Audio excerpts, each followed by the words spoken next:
The story opens with a glimpse of a young woman named Hae-rin. She is seen darting around her high school, planning to confess her feelings to her classmate, So-jun.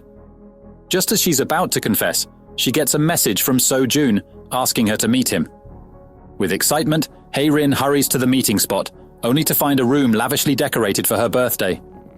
Her happiness turns to heartbreak when she learns that So-jun has passed away. 10 years later, Hae-rin has grown up and now works at an animal rescue center. After a day's work, she and her colleagues return to their office, where she finds a birthday cake from her sibling, Hae-min, who is also So-jun's sister. Hae-rin calls Hae-min to thank her and inquire about their parents while sending greetings to So-jun's grave. She ends the call quickly due to a new assignment, rescuing an injured dog at her old high school. Returning to her former school, memories of her teenage years resurface, particularly a heated argument with So-jun about an old camera and her reluctance to be photographed. This memory leaves her slightly annoyed, and as she stumbles, she recalls how So-jun used to help her. Despite these memories, Hae-rin focuses on finding the injured dog and successfully completes her task. Later, she visits a vintage photo shop. The shopkeeper, who remembers her, hands her an old camera that belonged to So-jun and a note he had written. As she reads the note, Hae-rin is filled with deep sadness, struggling to let go of her past with So-jun. In an attempt to erase these memories, she burns their photographs. However, as the pictures burn, something incredible happens. Hae-rin is suddenly transported to the date mentioned on one of the burnt photos. Overwhelmed, she faints and wakes up on a school bus, finding herself 10 years in the past just before she burned the photographs, still grappling with the shock. Hae-rin is taken aback when she spots So-jun riding a bicycle. Overcome with emotion, she decides to follow him. She hastily gets off the bus and trails behind him, inadvertently tripping and injuring her leg. Despite the pain, she continues on until she reaches the photography room, where she impulsively embraces So-jun. Startled by her sudden hug, he quickly notices her injury and escorts her to the school clinic. Their mutual friend, Son-cha, arrives, worried about Hae-rin. During class, Hae-rin, who is in a different class than So-jun, stands outside his classroom window, playfully confessing her feelings and amusing his classmates. She makes playful gestures, causing So-jun some embarrassment. When she enters his classroom, she invites him to lunch, but he declines, needing to visit the photo studio. Determined to stay with him, Hae-rin decides to tag along. At the photo studio, Hae-rin encounters an elderly man she had seen in the future. While So-jun collects a film roll, she notices a photograph in an envelope that features her. As they leave, the old man cryptically advises Hae-rin to be careful, implying her actions could have significant consequences. Hae-rin, bemused but polite, thanks him and leaves. Later, Hae-rin and So-jun ride bicycles together. Suddenly, Hae-rin is transported back to the present. She meets up with Son-cha and inquires about an old injury. Son-cha confirms it happened years ago, leaving Hae-rin perplexed since she believed it occurred during her recent time travel. The shopkeeper's warning echoes in her mind. Realizing she can alter the past, Hae-rin burns another photograph, sending her back 10 years once again. Determined, she seeks out So-jun and urgently asks him to stay safe. Bewildered by her intensity, So-jun listens as Hae-rin gathers information from Son-cha about his routines and potential threats. Son-cha mentions So-jun's recent habit of spending time alone in the library. Hae-rin heads to the library and accidentally knocks over some books, creating a minor commotion.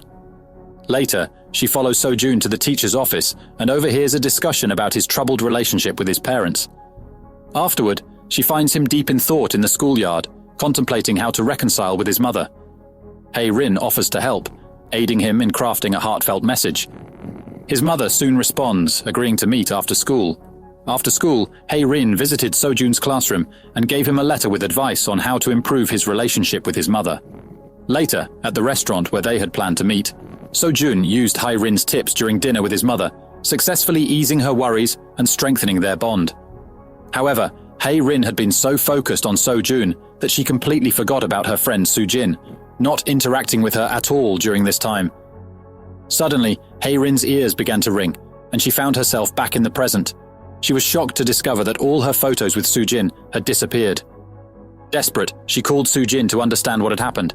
Soo-jin revealed that their friendship had ended long ago, proving the old man's warning at the photo studio correct. Changing the past had altered the future. While searching for Soo-jin, Hae-rin was unexpectedly reunited with So-jun, alive in the present thanks to her past actions. Overjoyed, she cherished the moment with him. They spent the night together, and Hae-rin fell asleep in his arms. The next morning, she panicked when she woke up and couldn't find him, but was relieved to discover he was still there. Hae-rin and So-jun decided to spend the day together. At work, her friends teased her about wedding plans, catching her off guard. Not wanting to disappoint them, she joked that they might get married soon. Just then, she received a call from So-jun, who told her he had a minor injury at work. Hae-rin, worried, rushed to see him, and So-jun was touched by her concern. Their high school friend Young joined their conversation. Remembering that Young used to be close to Soo-jin, Hae-rin asked about her. Unfortunately, Young revealed that he had lost touch with Soo-jin. Noticing the name of the cafe where Young had bought his coffee, Hae-rin realized it was owned by Hye-min, So-jun's sister. She asked about Hye-min, only to learn that she had died 10 years ago. This revelation stunned Hae-rin. She learned that while So-jun was having dinner with his mother, Hye-min had been in a fatal accident on her way to join them. Realizing her mistake, Hae-rin retrieved an old photo and burned it, hoping to return to the past and change the future for Soo-jin and Hye-min. Arriving back in the past, Hae-rin knew she had to act quickly. On that day, Hae-rin decided not to follow So-jun. Instead, she helped him draft a heartfelt message to his mother and gave him a piece of paper with tips on how to communicate better with her. Afterward, Hae-rin met up with Soo-jin. They went shopping together, and Hae-rin expressed how much their friendship meant to her. Soo-jin was surprised by Hae-rin's sudden outpouring of feelings, but felt happy and appreciated. Shortly after, Hae-rin received a message from So-jun thanking her. The advice she gave had helped improve his relationship with his mother. With that reassurance, Hae-rin hurried to prevent Hye-min's accident. Unfortunately, when she tried to stop Hye-min from crossing the road, she was hit with a severe headache. Nevertheless, Hae-rin managed to save Hye-min. Despite her success in changing the past for Soo-jin and Hye-min, she couldn't prevent So-jun's tragic death on her birthday. Realizing something was still wrong, Hae-rin knew she had to try again. She enlisted Sun-cha's help to obtain So-jun's death records. Upon reviewing them, Hae-rin noticed discrepancies. Sun-cha mentioned that So-jun's family had refused an autopsy, and the police believed he had taken his own life by cutting his wrist. To investigate further, Hae-rin returned to the past once more. Back in the past, Hae-rin was punished for not bringing art supplies and had to pose for a painting. After art class, she convinced Soo-jin to help her find So-jun. However, he wasn't in his classroom. A classmate mentioned that So-jun was playing basketball. While playing, So-jun fell and hurt his left arm. Hae-rin scolded him out of concern, and So-jun was touched by her worry. Hae-rin realized that with his injured left hand, So-jun couldn't have harmed himself and suspected foul play. Hae-rin explained to So-jun that he was in danger and that someone would kill him on her birthday. So-jun was confused and didn't understand her strange warnings. Hae-rin persisted, telling him she had come from the future to prevent his death, but So-jun remained bewildered. After school, Soo-jin insisted that Hae-rin join their trip to Hangyong City, since So-jun was going too. Hae-rin agreed, hoping to protect him. While alone, she decided to take one of So-jun's photos and went to a convenience store to buy a lighter, intending to burn the photo again to extend her stay in the past. Just as she was about to burn it, So-jun approached, thwarting her plan. Hae-rin tried to warn So-jun again about his impending death, but Sun-cha arrived, interrupting their conversation. They decided to enjoy their time together and went out for a meal, making the most of their trip. As night fell, they headed back. When the bus stopped near Hae-rin's house, she got off, feeling gloomy and uncertain about what to do next. Afterward, she decided to ignite the photograph once more, clinging to the past. Meanwhile, on the other side, So-jun disembarked from the bus and trailed behind Hae-rin. Upon their encounter, Hae-rin boldly disclosed her origin from the future to So-jun. Unbeknownst to them, someone clandestinely listened to their conversation. At that moment, So-jun confessed to utilizing photographs to journey back to middle school to rescue Hae-rin. Since then, he elucidated his ability to traverse between future and past, cautioning against Hae-rin's incessant temporal voyages, apprehensive of her safety. Despite So-jun's admonitions, Hae-rin, determined to save So-jun, persisted in her time travel endeavors. Suddenly, Hae-rin was engulfed by a deafening ringing, finding herself catapulted back to the future, deeply affected by So-jun's past counsel. Nonetheless, her resolve remained unyielding as she incinerated the photograph once more, revisiting the past. In this iteration, and the preceding ones, Hae-rin narrowly evaded a bookshelf collision, courtesy of So-jun's swift intervention. Subsequently, they engaged in a heated dispute, with Hae-rin's recurrent temporal excursions unsettling So-jun due to potential repercussions, even risking her life. However, witnessing Hae-rin's unwavering determination, So-jun eventually relented, extending his support. Upon discovering the bookshelf's deliberate tampering, they surmised foul play and endeavored to apprehend the culprit. Setting up a surveillance camera, So-jun proposed that Hae-rin should return to the future to gather evidence. Hastening home, Hae-rin uncovered her high school friend Senu's suspicious activities, prompting her to seek Sun-cha's assistance in investigating Senu's acquaintance. Based on Sun-cha's findings, Hae-rin learned about Senu's occupation as a medical courier, coinciding with Hae-rin's workplace. During a conversation with Sun-cha, Hae-rin tentatively voiced her suspicion of So-jun's murder rather than his alleged suicide, while noticing Senu's presence nearby, sparking concern that Senu might have overheard their discourse.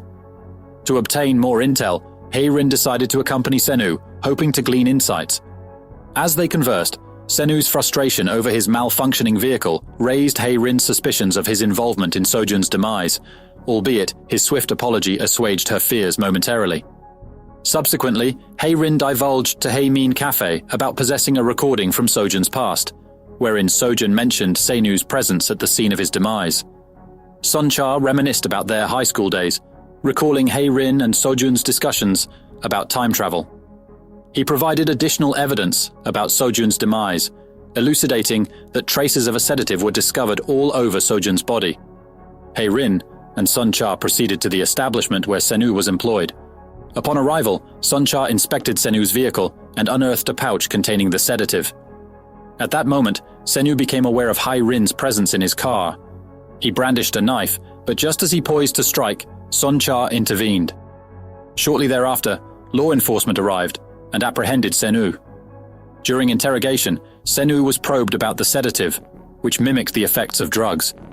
Hae-rin implored the authorities to accuse Senu as So-jun's assailant, yet her recorded evidence couldn't be validated. Then, an unexpected turn of events occurred during the police scrutiny. Senu professed innocence in So-jun's demise, instead claiming to have witnessed the act. He audaciously pointed the finger at the school librarian, Hae-min, as the true perpetrator. Conversely, Hae-min received notification from law enforcement that Senu had levied accusations against her regarding So-jun's demise. Recognizing a shift in the past, Hae-min courageously ventured into Hae-rin's abode. Once inside, she scoured for an aged photograph capable of temporal transport. Upon locating the suitable image, Hae-min expeditiously incinerated it, thus being propelled back in time. In the contemporary moment, Hae-rin remained at the police precinct when she received astonishing tidings. The two officers handling Senu's dossier failed to recognize him. Hae-rin gleaned that an individual named Senu had perished since secondary school. This revelation prompted Hae-rin to surmise a deviation in the past. Consequently, she resolved to return home to rekindle the photographs, endeavoring to retrace her steps to the past. Upon arriving home, Hae-rin observed the disappearance of all her photographs. Suspecting the intrusion of a malefactor, she ventured outdoors to scout for clues. Adjacent to the refuse bin, she stumbled upon remnants of charred photographs and singed parchment. Retrieving the latter, she discerned a cherished high school photograph within her living quarters. Hae-rin promptly consigned the photograph to flames and successfully journeyed back to the past. In the past, Hae-rin wasted no time in rendezvousing with So-jun. She imparted to him that Senu wasn't his assailant, but rather another malevolent entity sought his harm. Hae-rin explicated that the true perpetrator revisited the past to obliterate evidence, even resorting to Senu's demise to conceal their tracks. In pursuit of truth, Hae-rin and So-jun resolved to scrutinize the concealed camera affixed to the bookshelf. However, the camera had vanished. Undeterred by this setback, Hae-rin unearthed the sedative employed to incapacitate So-jun. Swiftly scouring for the sedative, she eventually unearthed it, concealed within the refuse bin. Armed with this additional evidence, she and So-jun forged an alliance, steadfast in their commitment to each other. They strode hand in hand, yet a mishap ensued when a billboard abruptly descended, narrowly avoiding Hae-rin. Fortunately, So-jun shielded her from harm, albeit sustaining injuries necessitating hospitalization. At the infirmary, the physician apprised Hae-rin that So-jun wouldn't regain consciousness for a considerable duration. While So-jun remained unconscious, Hae-rin sought Soo-jin's aid in locating her vanished camera. She then enlisted Sun-cha and Young to help in the search. However, Young, appearing disheartened, chose to search alone. Detecting Young's odd demeanor, Sun-cha decided to shadow him. Concurrently, Hae-rin persisted in her quest to identify the sedative purchaser, yet her efforts yielded no new evidence. Soon after, Sun-cha phoned Hae-rin, urging her back to school. Hastening there, intrigued by her friend's solemn expressions, she implored them to reveal the camera's contents. Upon scrutinizing the footage, she was surprised to spot Soo-jin. Just as she prepared to confront her, Soo-jin entered the photography room where her friends bombarded her with inquiries. Soo-jin defended herself, denying entry, though her friends remained unconvinced, deeply hurting her. Later, upon Hae-rin's return home, she was arrested in connection with Sen-woo's murder. At the police station, Soo-jin faced interrogation, staunchly maintaining her innocence. Meanwhile, Hae-rin persisted in analyzing the camera footage, uncovering Hae-min's reflection resembling her. It became apparent that Hae-min was Sen-woo's assailant, aiming to silence him regarding So-jun's demise. This revelation stunned Hae-rin and So-jun. Subsequently, the footage disclosed Hae-min's family residence, leading to her arrest by the police. Thanks to Hae-rin and her friend's evidence, Hae-min became a suspect in Sen-woo's demise. The scene then glimpsed into Hae-min's upbringing, where she was separated from her parents, forced into servitude by a man. Enduring hardships, she resorted to theft to support him. Upon seeing a missing person poster of herself, she realized her parents' search, returning home initially elated, but embittered upon discovering So-jun's adoption. This fueled Hae-min's vendetta against So-jun, vowing to erase him. Returning to the present, Hae-rin rejoined Soo-jin and others, reconciling with Soo-jin over her wrongful suspicions. Laughter and camaraderie filled their gathering. On the way home, So-jun informed Hae-rin that Hae-min would soon be released from prison, which deeply concerned Hae-rin. The next day at work, Hae-rin was surprised to see Hae-min volunteering. Although she didn't like her presence, Hae-rin couldn't object because her colleagues appreciated Hae-min's hard work. After work, Hae-min asked for Hae-rin's phone number, and reluctantly, Hae-rin gave it to her. At home, Hae-rin received news that So-jun had been in an accident. Worried for him, Hae-rin rushed to find him. However, on her way, she received a call from So-jun, who turned out to be unharmed. He explained that he was okay, and that the earlier call might have been a wrong number. He asked Hae-rin to return home. When Hae-rin got back, she didn't realize that Hae-min had sneaked into her house to find old photos to return to the past. It turned out that the call earlier was from Hae-min intentionally luring Hae-rin out of her house. Despite her time in prison, Hae-min hadn't changed her ways. After overpowering Hae-rin, Hae-min found the old photo that served her access to the past. Hae-rin managed to grab Hae-min's leg and was transported back to the past with her. Hae-rin found herself back in school, while Hae-min materialized in the police interrogation room. Denying her involvement in the murder, Hae-min criticized the police's lack of evidence, further frustrating the officers. Seizing an opportunity during a restroom break, Hae-min escaped. Meanwhile at school, Hae-rin and So-jun scoured for evidence, notably the murder weapon wielded by Hae-min. As So-jun pursued the weapon, he was directed to the upper floor, oblivious to Hae-min's trap. Upon reaching the upper floor, Hae-min incapacitated So-jun. Simultaneously, on the lower level, Hae-rin was handed a blood-stained knife. Later, So-jun alerted Hae-rin of his presence on the school rooftop, where she discovered him at Hae-min's mercy. Desperate, Hae-rin implored Hae-min's mercy, leading to a confrontation resulting in both plummeting from the rooftop. Subsequently, the authorities retrieved Hae-rin's lifeless body, while Hae-min slipped into a coma, hospitalized. Amidst grief at school, especially from Sun-cha and So-jun, So-jun resolved to alter the past, utilizing his camera to print and burn the incriminating photo. Remarkably, his tactics proved fruitful, enabling him to revert to the day preceding Hae-rin's demise, armed with foresight. So-jun secured the blade, tainted with Sen-woo's blood. Meanwhile, Hae-min received a directive summoning her to the art studio, where she encountered So-jun. Despite So-jun's pleas for rationality, Hae-min, consumed by rage, disregarded him and launched an assault. Their altercation inflicted grave harm upon So-jun, culminating in a stab wound to his abdomen, necessitating urgent hospitalization. Despite medical intervention, So-jun remained unconscious.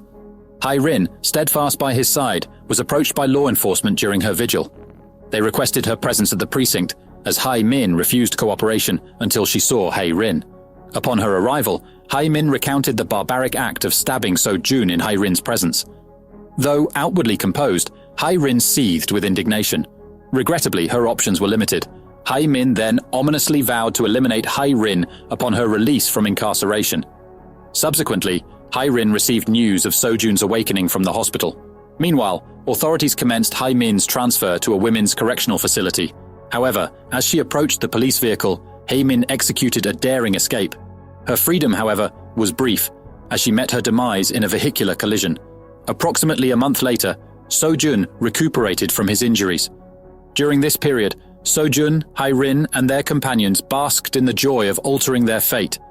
They captured a collective moment in a photograph as a memento. Following this, Hae-rin and So-jun retreated to the school garden, reveling in each other's embrace. In the ensuing years, Hae-rin and her comrades graduated, each pursuing divergent paths, teeming with dreams and romantic entanglements.